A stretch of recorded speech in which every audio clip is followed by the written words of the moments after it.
never lie, add it up, that's me. So hello guys, welcome to our channel and welcome to our new vlog.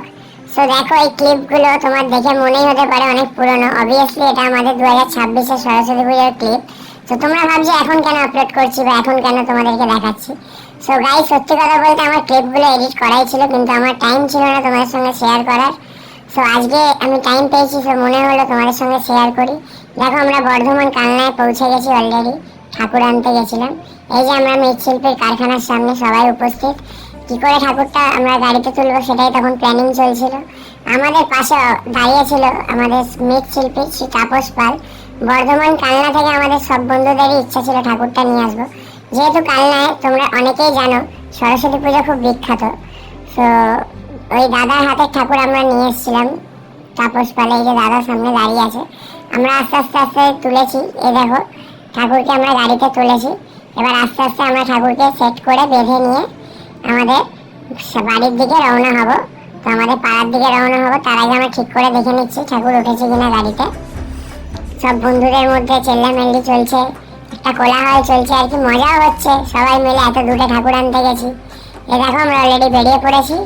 তো এবার আমরা পাড়ায় এসেও পড়েছি। যাই দেখতেই পাচ্ছ সব বন্ধুরা মিলে, ছোট ভাই দাদা সমবয়সী সবাই মিলে আমরা মাকে নিয়ে যাচ্ছি মণ্ডপের উদ্দেশ্যে। অ্যাকচুয়ালি আমরা মণ্ডপে এখন বসাতে পারিনি তখন, কারণ আমাদের মণ্ডপ তখন রেডি হয়নি। আমরা আমাদের পাড়ার মেজমায়ের মন্দিরে আমাদের মানে ঠাকুরকে রেখে, মূর্তিটি রেখে আমরা এই যে পরের দিন সকালে মানে সরস্বতী পুজোর ঠিক আগের দিন আমরা বন্ধুরা মিলে সবাই নেমে পড়েছিলাম প্যান্ডেলটাকে কমপ্লিট করার জন্য। মণ্ডপ কমপ্লিট হচ্ছে। আমাদের এবছরের থিম ছিল উত্তম কুমারের মহানায়কের শতবর্ষ উদযাপন। এই দেখো আমাদের এই যে গোপাল অলরেডি লিখছে, পাশে পিগলু দাঁড়িয়ে, ওদিকে লালাদা এবং সাহিল বসে আলপনা দিচ্ছে। আলপনাটা যদি আমাদের ছেলেদের মতনই হয়েছিল, জানি না ভালো হয়েছিল কিনা, তবে ঠাকুর যেটা চেয়েছে সেটাই হয়েছে। তো দেখো পরের দিন সকালে অলরেডি আমাদের পুজোর সময় কৌশিকদা আমাদের পুষ্পাঞ্জলি দিচ্ছে, আমাদের ব্রাহ্মণ মশাই। পেছনে পাড়ার কাকিমা দিদি বৌদি সবাই উপস্থিত, বাচ্চা থেকে বড়। ঠিক তারপরের দিন আমাদের ছিল অঙ্কন প্রতিযোগিতা। এই দেখো বাচ্চাদেরকে অঙ্কন প্রতিযোগিতা হয়েছিল, এবং ঠিক তার সন্ধ্যেবেলায় আমাদের অঙ্কন প্রতিযোগিতায় যারা যারা উইনার্স হয়েছিল তাদেরকে উপহার দেওয়া চলছিল। এবং তার ঠিক পরের দিনই ছিল আমাদের মাকে বিদায় দেওয়ার পালা, মানে বিসর্জনের পালা। তাই আমরা তৈরি থাকছিলাম সব কিছুর দিক থেকে, যে আমাদের যাতে কোনো প্রবলেম না হয়। দেখো আমাদের প্রিয় আমাদের পাড়ার বৌদি অপুদি, আমাদের সাংকিদার বউ, মাকে বরণ করে নিচ্ছে শেষবারের মতো বিদায় জানানোর আগে। তো আমরা সবাই তখন আর কি পাড়ায় মানে মনটা দুঃখও ছিল যে মা আমাদেরকে ছেড়ে চলে যাচ্ছে। তো দেখো অলরেডি ঠাকুর আমাদের বেরোনো শুরু করে দিয়েছে পাড়া থেকে। আমরা ট্রলি টানছে, সামনে চিরাগ পটলু এরা সবাই মিলে। তো একটা মানে পরের বছর আবার আসার একটা বিদায় হয়ে যাচ্ছে মা।